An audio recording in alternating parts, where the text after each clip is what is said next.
Here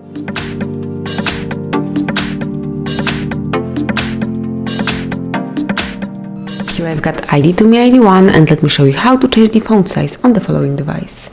At the very beginning you have to open the list of all applications, then find and select the settings, then pick display, scroll down to the very bottom of the list, and you will notice font size. So here you can pick small, normal, large or huge. So let me pick for example huge, and as you can see the font size has been changed. So now let me pick small, and as you can see now it's way smaller.